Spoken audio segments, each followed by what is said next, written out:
आपका ब्रेक के बाद चलिए बढ़ते हैं खबरों में आगे। कोरोना की रोकथाम के लिए कोरोनिल नाम की जिस दवाई को तैयार करने का दावा मंगलवार को बाबा रामदेव और उनके सहयोगी बालकृष्ण ने किया है, उस पर फिलहाल ब्रेक लगा दिया गया है।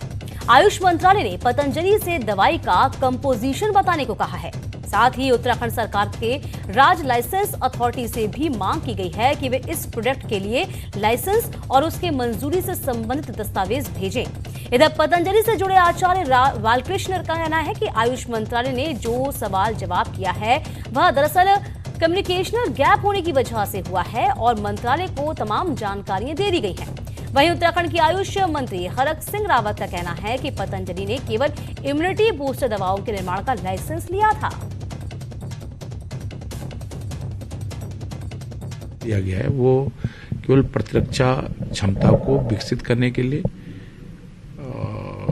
बीमारियों से लड़ने की इंसान की इम्यूनिटी जिसे हम कहते हैं उसको डेवलप करने के लिए लाइसेंस दिया गया और वो नियम के तहत दिया गया है।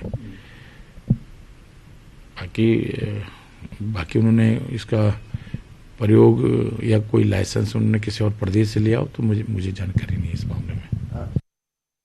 हमारे साथ बातचीत करने के लिए हैं केंद्रीय आयुष मंत्री श्रीपद नायक जी।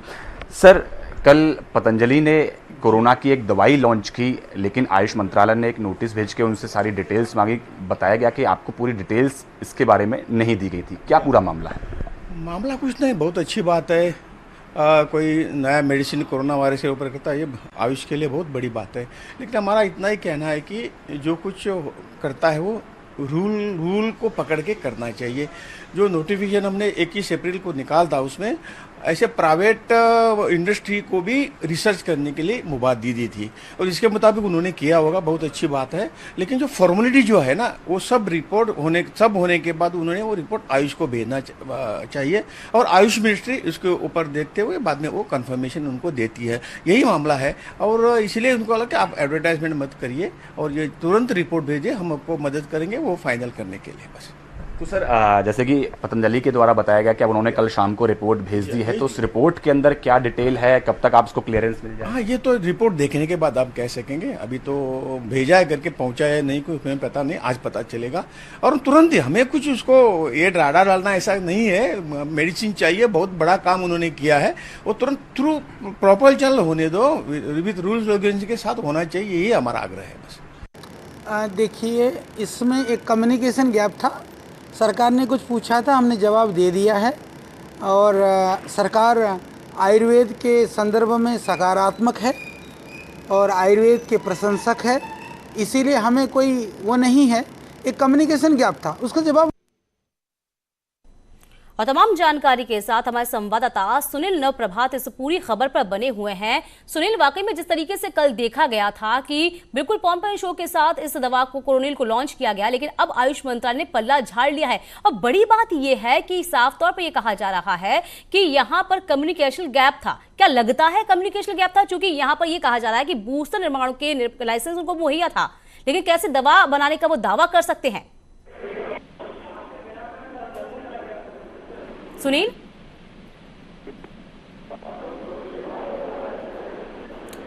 आप मुझको सुन पा रहे हैं? तो फिलहाल आपको बता दें कि जिस तरीके से कल जो तस्वीरें सामने आई थी और वो पूरी तस्वीरें चर्चा का विषय रही थी, अब बड़ी बात इस ये पूरी खबर में सामने ये आई है कि आयुष मंत्रालय ने इस पूरी बात से अपना पल्ला झाड़ लिया है। आयुष उत्तराखंड के जो आयुष मंत्री हैं हरक सिंह रावत, उन्होंने साफ तौर पर कहा है कि हमसे इस बारे में कोई परमिशन तक नहीं ली गई है, तो जानकारी नहीं है। चूंकि जिस तरह का जो लाइसेंस उनको अवेलेबल किया गया था वो इम्यूनिटी बूस्टर का लाइसेंस उनको दिया गया था, कोरोना की दवाई बनाने का कोई दावा नहीं किया गया था। तो फिलहाल आपको बता दें कि कल जिस तरीके से पतंजलि योगपीठ के जो बाबा रामदेव है, उन्होंने कोरोना की बात को लेकर कहा कि ये जो दवाई है जो उन्होंने लॉन्च की है वो कारगर है और इसको उन्होंने बाकायदा कहा क्लिनिकली टेस्टेड है। सुनील नवप्रभात हमारे साथ बने हुए हैं, तो लगातार हम संपर्क करने की कोशिश कर रहे हैं, लेकिन अब बड़ा सवाल ये हो रहा है कि इस पूरे मामले को कम्युनिकेशन गैप कहा जा रहा है। हालांकि मंत्रालय का कहना है कि उसको जानकारी ही नहीं है। दिया गया है वो केवल प्रतिरक्षा क्षमता को विकसित करने के लिए, बीमारियों से लड़ने की इंसान की इम्यूनिटी जिसे हम कहते हैं उसको डेवलप करने के लिए लाइसेंस दिया गया और वो नियम के तहत दिया गया है। बाकी उन्होंने इसका प्रयोग या कोई लाइसेंस उन्होंने किसी और प्रदेश से लिया हो तो मुझे जानकारी नहीं है। कोरोनिल और श्वासारी जो आपको दिखा रहे हैं, जहां इम्यूनिटी बूस्ट दवाओं का लाइसेंस की बात साफ तौर पर हरक सिंह रावत करते नजर आए हैं।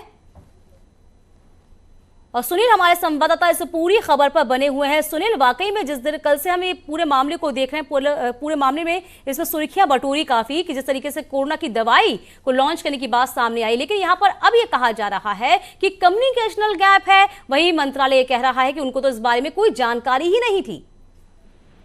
देखिए दीपिका, इस खबर पर जब हमने जानकारी जुटाई तो ऐसी कोई बात नहीं है कि इसमें कोई कम्युनिकेशन गैप हो, क्योंकि मेरे पास वो डॉक्यूमेंट्स मौजूद हैं।